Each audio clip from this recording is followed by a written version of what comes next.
ಬಂಧುಗಳೇ ನಮಸ್ಕಾರ, ಹೇಗಿದ್ದೀರಿ ನೀವೆಲ್ಲರೂ? ನಾನು ಸುಬ್ರಹ್ಮಣ್ಯ ಎಸ್ ಹಂಡಿಗೆ. ಬಂಧುಗಳೇ, ಪ್ರಕೃತಿಯಿಂದ ಮನುಷ್ಯನೇ ಹೊರತು ಮನುಷ್ಯನಿಂದ ಪ್ರಕೃತಿ ಅಲ್ಲ. ಪ್ರಕೃತಿಗಿಂತ ಮನುಷ್ಯ ಎಂದಿಗೂ ಕೂಡ ದೊಡ್ಡವನಾಗೋದಕ್ಕೆ ಸಾಧ್ಯವೇ ಇಲ್ಲ.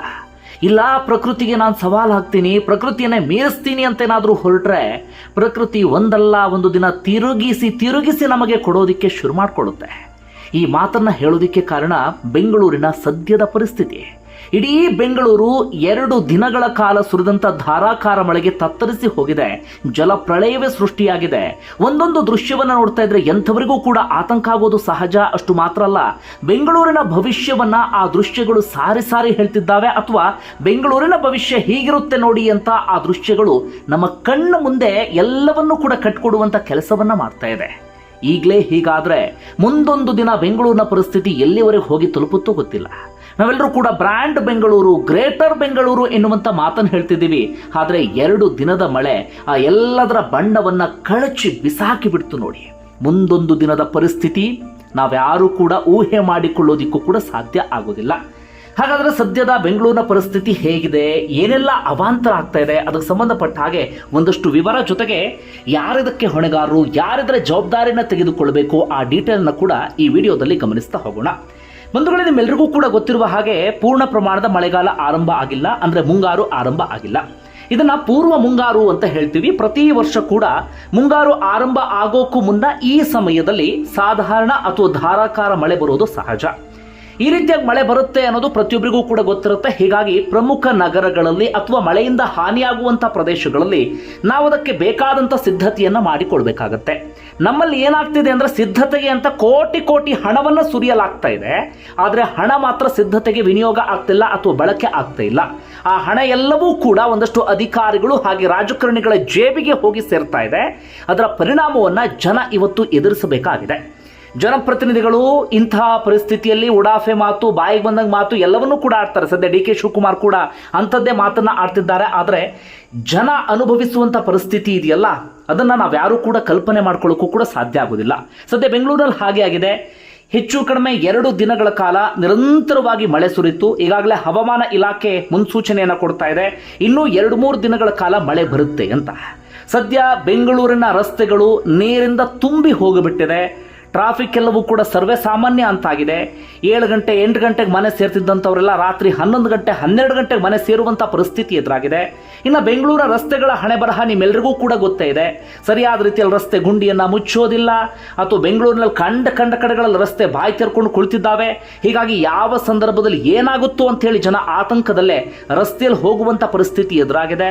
ಅರ್ಧಕ್ಕರ್ಧ ವೆಹಿಕಲ್ಸ್ಗಳೆಲ್ಲವೂ ಕೂಡ ಮುಳುಗಿ ಹೋಗ್ತಿದ್ದಾವೆ. ಇದು ರಸ್ತೆಯಲ್ಲಿ ಓಡಾಡುವಂಥವರ ಪರಿಸ್ಥಿತಿ. ಆದರೆ ಮತ್ತೊಂದು ಕಡೆಯಿಂದ ಮನೆಯೊಳಗಡೆ ಬೆಚ್ಚಗೆ ಆರಾಮಾಗಿರೋಣ, ಮಳೆಯನ್ನ ಎಂಜಾಯ್ ಮಾಡೋಣ ಎನ್ನುವಂಥ ಪರಿಸ್ಥಿತಿ ಬೆಂಗಳೂರಿನ ಬಹುತೇಕ ಕಡೆಗಳಲ್ಲಿ ಇಲ್ಲ. ತಗ್ಗು ಪ್ರದೇಶದ ಮನೆಗಳಿಗೆ ನೀರು ನುಗ್ತಾ ಇದೆ.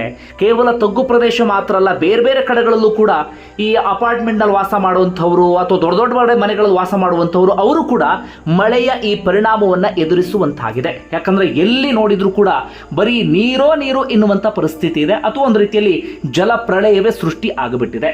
ಎಲ್ಲಿ ಯಾವ ಮನೆ ಕುಸಿಯುತ್ತೆ, ಯಾವ ಕಾಂಪೌಂಡ್ ಕುಸಿಯುತ್ತೆ, ಯಾವಾಗ ಏನಾಗುತ್ತೆ, ಈ ಆತಂಕದಲ್ಲೇ ಜನ ಕಾಲ ಕಳೆಯುವಂಥ ಪರಿಸ್ಥಿತಿ ಎದುರಾಗಿದೆ.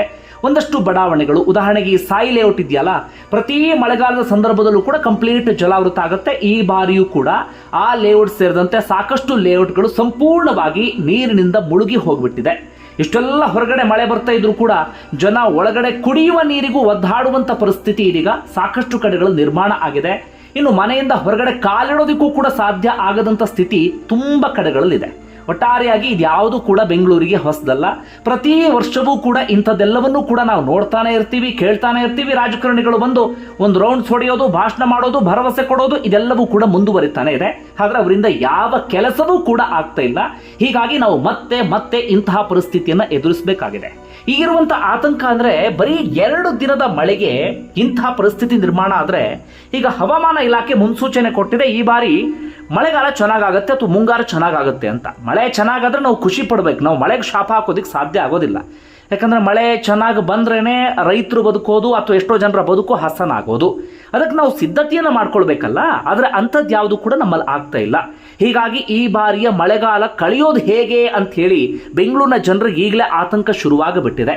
ಯಾಕಂದರೆ ಬೆಂಗಳೂರಿನಲ್ಲಿ ಒಂದಷ್ಟು ಭಾಗದ ಜನರಿಗೆ ಇದರ ಪರಿಣಾಮ ತಟ್ಟದೇ ಇರಬಹುದು, ಅವರು ತುಂಬ ಸೇಫ್ ಎನ್ನುವಂಥ ಪ್ರದೇಶದಲ್ಲಿ ಇರಬಹುದು. ಆದರೆ ಸಾಕಷ್ಟು ಜನ ಇದರ ಪರಿಣಾಮವನ್ನು ಎದುರಿಸ್ತಾರೆ. ಮಳೆಗಾಲ ಪೂರ್ತಿ ಯಾವಾಗ ಏನಾಗುತ್ತೋ ಎನ್ನುವಂಥ ಆತಂಕದಲ್ಲೇ ಕಾಲ ಕಳೀತಾರೆ. ಇದರೊಳಗೆ ಒಂದು ಅನಾಹುತ ಆಗಿದೆ. ವೈಟ್ಫೀಲ್ಡ್ನಲ್ಲಿ ಹೌಸ್ ಕೀಪಿಂಗ್ ಮಹಿಳೆಯೊಬ್ಬರು ಕೆಲಸಕ್ಕೆ ಅಂತ ಹೋದ ಸಂದರ್ಭದಲ್ಲಿ ಈ ಕಾಂಪೌಂಡ್ ಪಕ್ಕ ನಿಂತ್ಕೊಂಡಿದ್ರು. ಆ ಕಾಂಪೌಂಡ್ ಕುಸಿದು ಬಿದ್ದು ಆ ಮಹಿಳೆ ಇದೀಗ ಪ್ರಾಣವನ್ನು ಕಳ್ಕೊಂಡಿದ್ದಾರೆ. ಈ ರೀತಿಯಾಗಿ ಸಾಕಷ್ಟು ಅನಾಹುತಗಳು ಸಂಭವಿಸಿದೆ. ನೀವು ಸಾಕಷ್ಟು ವಿಚಾರವನ್ನು ಬೆಳಿಗ್ಗೆಯಿಂದಲೂ ಕೂಡ ಮಾಧ್ಯಮಗಳಲ್ಲಿ ಅಥವಾ ಸೋಷಿಯಲ್ ಮೀಡಿಯಾದಲ್ಲಿ ಬೇರೆ ಬೇರೆ ಕಡೆಗಳನ್ನು ಗಮನಿಸಿರಬಹುದು. ಹಾಗಾದರೆ ಈ ಬೆಂಗಳೂರಿನ ಈ ಸ್ಥಿತಿ ಯಾರ ಕಾರಣ, ಯಾರ ಜವಾಬ್ದಾರಿ, ಯಾರು ಹೊಣೆ ಎನ್ನುವಂಥ ಡೀಟೇಲ್ ಅನ್ನು ಗಮನಿಸ್ತಾ ಹೋಗೋದಾದ್ರೆ, ಈ ಸಿದ್ಧತೆ ಅಂತ ವಿಚಾರಕ್ಕೆ ಬಂದಾಗ ಇದರ ಕಂಪ್ಲೀಟ್ ಆದಂಥ ಹೊಣೆಯನ್ನು BBMP ಹೊತ್ಕೊಳ್ಬೇಕಾಗತ್ತೆ, ಅಥವಾ ಬೆಂಗಳೂರಿನ ಉಸ್ತುವಾರಿ ಸಚಿವರು ಅಥವಾ ಬೆಂಗಳೂರಿನ 28 MLAಗಳು, 4 ಸಂಸದರು ಇವರೆಲ್ಲರೂ ಕೂಡ ಅದರ ಜವಾಬ್ದಾರಿ ತೆಗೆದುಕೊಳ್ಬೇಕಾಗತ್ತೆ. ಯಾಕಂದ್ರೆ ಆ ಜವಾಬ್ದಾರಿಯನ್ನು ತೆಗೆದುಕೊಳ್ಳಿ ಅಂತ ನಾವು ಅವ್ರನ್ನ ಆರಿಸಿ ಕಳಿಸಿರ್ತೀವಿ, ಆದರೆ ಅದು ಯಾವ ಜವಾಬ್ದಾರಿಯನ್ನು ತೆಗೆದುಕೊಳ್ಳೋದಿಲ್ಲ. ನಾಚಿಕೆ, ಮಾನ, ಮರ್ಯಾದೆ ಎಲ್ಲವನ್ನೂ ಕೂಡ ಬಿಟ್ಟಂಥವರು ಬರೀ ಭಾಷಣ, ಧರ್ಮಗಳ ನಡುವೆ ಬೆಂಕಿ ಹಚ್ಚೋದು, ರಾಜಕಾರಣ ಇದರಲ್ಲೇ ಕಾಲ ಕಳೀತಾರೆ ಹೊರತು ಇಂಥದ್ದು ಯಾವುದ್ರ ಕಡೆಗೂ ಕೂಡ ಗಮನ ಕೊಡೋದಿಲ್ಲ. ಇನ್ನು ಅಧಿಕಾರಿಗಳ ಬೇಜವಾಬ್ದಾರಿತನ, ಅಧಿಕಾರಿಗಳ ಆಲಸ್ಯತನ ನಿಮ್ಮೆಲ್ಲರಿಗೂ ಕೂಡ ಗೊತ್ತೇ ಇದೆ. ಸದಾಕಾಲ ಭ್ರಷ್ಟಾಚಾರ, ಸದಾಕಾಲ ಲಂಚವಾಕತನ, ಬರೀ ಸೋಮಾರಿತನ, ನಿದ್ರೆಯಲ್ಲೇ ಕಾಲ ಕಳೆಯೋದು, ಇಂಥದ್ರಲ್ಲೇ ಮುಳುಗಿ ಹೋಗಿಬಿಟ್ಟಿದ್ದಾರೆ ನಮ್ಮ ಅಧಿಕಾರಿಗಳು.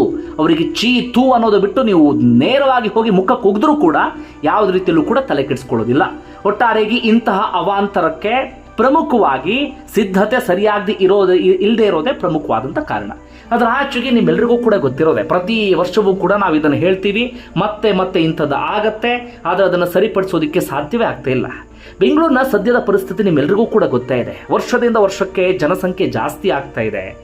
ಈ ಖಾಲಿ ಪ್ರದೇಶಗಳೆಲ್ಲವೂ ಕೂಡ ಲೇಔಟ್ಗಳಾಗಿ ಮಾರ್ಪಾಡಾಗ್ತಾ ಇದ್ದಾವೆ. ಬೆಂಗಳೂರಿನ ಹೊರವಲಯ ಹಂತ ಹಂತವಾಗಿ ಪೂರ್ಣ ಪ್ರಮಾಣದಲ್ಲಿ ಬೆಂಗಳೂರಿಗೆ ಸೇರ್ಪಡೆ ಆಗ್ತಾ ಇದೆ. ಅಭಿವೃದ್ಧಿ ಎನ್ನುವಂಥ ಹೆಸರಿನಲ್ಲಿ ಏನೇನು ಮಾಡಬಾರ್ದು ಅದೆಲ್ಲವನ್ನೂ ಕೂಡ ಮಾಡೋದಕ್ಕೆ ಶುರು ಮಾಡಿಕೊಂಡು ಬಿಟ್ಟಿದ್ದೇವೆ. ಪ್ರಕೃತಿ ಎಷ್ಟು ದಿನಗಳ ಕಾಲ ಅದನ್ನು ಸಹಿಸಿಕೊಳ್ಳೋದಕ್ಕೆ ಸಾಧ್ಯ ಹೇಳಿ? ಹಿಂದೆ ಬೆಂಗಳೂರು ರೂಪಿತಗೊಂಡಿದ್ದು ಹೇಗೆ ಗೊತ್ತಾ ನಿಮಗೆ? ಬೆಂಗಳೂರಿನಲ್ಲಿ ಸಾಕಷ್ಟು ರಾಜಕಾಲುವೆಗಳನ್ನು ನಿರ್ಮಾಣ ಮಾಡಲಾಗಿತ್ತು. ಪ್ರಮುಖವಾಗಿ ಈ ಒಳಚರಂಡಿ, ನೀಟಾದಂಥ ಒಳಚರಂಡಿ ವ್ಯವಸ್ಥೆ ಇತ್ತು.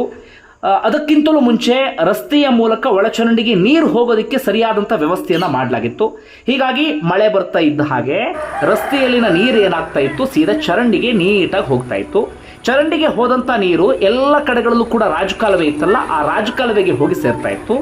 ರಾಜಕಾಲುವೆ ಇದ್ದಂಥ ನೀರು ಸೀದಾ ಹೋಗಿ ಬೆಂಗಳೂರಿನ ಸುತ್ತ ಎಲ್ಲ ಕಡೆಗಳಲ್ಲೂ ಕೂಡ ಇದ್ದಂಥ ಕೆರೆಗೆ ಹೋಗಿ ತುಂಬ್ತಾ ಇತ್ತು. ಇದರಿಂದ ಬೆಂಗಳೂರಿಗೆ ಯಾವುದೇ ಅನಾಹುತ ಆಗ್ತಿರ್ಲಿಲ್ಲ, ಯಾವುದೇ ಸಮಸ್ಯೆಯೂ ಕೂಡ ಆಗ್ತಾ ಇರಲಿಲ್ಲ. ಈಗೇನಾಗಿದೆ, ಬೆಂಗಳೂರಿನಲ್ಲಿ ಜನಸಂಖ್ಯೆ ಜಾಸ್ತಿ ಆಗಿದೆ. ಕಂಡ ಕಡೆಗಳಲ್ಲಿ ಲೇಔಟ್ ಅನ್ನು ನಿರ್ಮಾಣ ಮಾಡೋದಕ್ಕೆ ಜೇಬಿಗೆ ಹಣ ತುಂಬಿಸ್ಕೊಂಡು ಈ ಅಧಿಕಾರಿಗಳು, ಜನಪ್ರತಿನಿಧಿಗಳು ಪರ್ಮಿಷನ್ ಅನ್ನು ಕೊಡ್ತಾ ಇದ್ದಾರೆ. ಹೀಗೆ ಕಂಡ ಕಡೆಗಳಲ್ಲಿ ಲೇಔಟು, ಮನೆ ನಿರ್ಮಾಣ ಆಗ್ತಿರುವಂಥ ಕಾರಣಕ್ಕಾಗಿ ಅಥವಾ ಜನಸಂಖ್ಯೆ ಜಾಸ್ತಿ ಆಗ್ತಿರುವಂಥ ಕಾರಣಕ್ಕಾಗಿ ಒಂದು ಈ ಒಳಚರಂಡಿಗಳ ವ್ಯವಸ್ಥೆ ಸರಿಯಾದ ರೀತಿಯಲ್ಲಿ ಎಲ್ಲೂ ಕೂಡ ಇಲ್ಲ, ಅಥವಾ ರಸ್ತೆಯಲ್ಲಿ ಬರುವ ನೀರು ಇಂಗೋದಿಕ್ಕಾಗಲಿ ಅಥವಾ ಒಳಚರಂಡಿಗೆ ಹೋಗೋದಿಕ್ಕಾಗಲಿ ಅವಕಾಶವೇ ಇಲ್ಲ. ಅದಾದ ಬಳಿಕ ಒಳಚರಂಡಿಯಿಂದ ರಾಜಕಾಲುವೆ ಹೋಗಬೇಕು ಅಂದ್ರೆ ರಾಜಕಾಲುವೆಯ ವಿಸ್ತೀರ್ಣ ಎಷ್ಟು ಪ್ರತಿ ವರ್ಷ ಕಡಿಮೆ ಆಗ್ತದೆ ನಿಮ್ಮೆಲ್ಲರಿಗೂ ಕೂಡ ಗೊತ್ತೇ ಇದೆ. ರಾಜಕಾಲುವೆ ಮೇಲೆ ಜನ ಮನೆ ಕಟ್ಕೊಂಡಿದ್ದಾರೆ. ಯಾಕಂದರೆ ಜನಸಾಮಾನ್ಯರು ಮಾತ್ರ ಅಲ್ಲ, ಜನಸಾಮಾನ್ಯರು ಮನೆ ಕಟ್ಕೊಂಡಾಗ ಅವ್ರನ್ನ ದೂಚಿಸೋಕೆ ಸಾಧ್ಯ ಆಗೋದಿಲ್ಲ. ಬಿಡಿ, ಅವ್ರಿಗೆ ಪರ್ಮಿಷನ್ ಕೊಟ್ಟವ್ರು ಯಾರು, ಅವ್ರನ್ನ ಕೊರಳ್ಪಟ್ಟು ಹಿಡಿದು ನಾವು ಪ್ರಶ್ನೆ ಮಾಡಬೇಕು. ಇನ್ನು ದೊಡ್ಡವರೇ, ಚೆನ್ನಾಗಿ ತಿಳ್ಕೊಂಡಂಥವ್ರೆ, ರಾಜಕಾರಣಿಗಳು, ನಟರು, ಉದ್ಯಮಿಗಳು, ಇವರು ಕೂಡ ಮನೆ ಕಟ್ಕೊಂಡು ಬಿಟ್ಟಿದ್ದಾರೆ. ಹೀಗಾಗಿ ರಾಜಕಾಲುವೆ ಒತ್ತುವರಿಯಿಂದಾಗಿ ರಾಜಕಾಲುವೆಯಲ್ಲಿ ನೀರು ಸರಿಯಾಗಿ ಹೋಗೋದಿಲ್ಲ. ಇನ್ನು ಕೆರೆಯ ಪರಿಸ್ಥಿತಿ ನಿಮ್ಮೆಲ್ಲರಿಗೂ ಕೂಡ ಗೊತ್ತೇ ಇದೆ. ಕೆರೆ ಒತ್ತುವರಿ ಎನ್ನುವಂಥ ಹೆಸರಿನಲ್ಲಿ ಒಂದೊಂದೇ ಕೆರೆಯನ್ನು ವರ್ಷದಿಂದ ವರ್ಷದಕ್ಕೆ ನುಂಗೋದಿಕ್ಕೆ ಶುರು ಮಾಡಿಕೊಂಡಿದ್ದಾರೆ. ಎಲ್ಲೋ ಕೆಲವು ಕೆರೆಗಳು ಮಾತ್ರ ಇದ್ದಾವೆ, ಆ ಕೆರೆಗಳನ್ನು ಕೂಡ ಸರಿಯಾದ ರೀತಿಯಲ್ಲಿ ನಿರ್ವಹಣೆ ಮಾಡ್ತಾ ಇಲ್ಲ. ಈ ಎಲ್ಲದರ ಪರಿಣಾಮವನ್ನು ಈಗ ನಾವು ಎದುರಿಸಬೇಕಾಗಿದೆ. ಪ್ರಕೃತಿಯನ್ನೇ ಮೀರಿ ನಾನು ಹೋಗ್ತೀನಿ, ಪ್ರಕೃತಿಗೆ ಸವಾಲನ್ನು ಹಾಕ್ತೀನಿ ಅಂದರೆ ಮುಂದೊಂದು ದಿನ ಬೆಂಗಳೂರಿನ ಪರಿಸ್ಥಿತಿ ಎಲ್ಲಿಗೆ ಹೋಗಿ ತಲುಪುತ್ತೋ ಗೊತ್ತಿಲ್ಲ.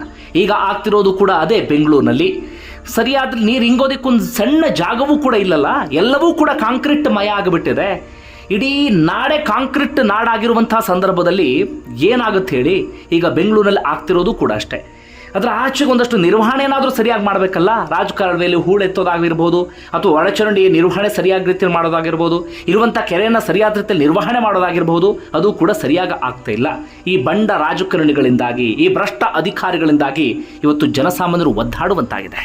ಬಂಧುಗಳೇ, ನಿಮ್ಗೆ ಏನನ್ಸುತ್ತೆ ಅದನ್ನು ಕಮೆಂಟ್ ಬಾಕ್ಸಲ್ಲಿ ಮೆನ್ಷನ್ ಮಾಡಿ. ಧನ್ಯವಾದ ವಿಡಿಯೋ ನೋಡಿದ್ದಕ್ಕಾಗಿ.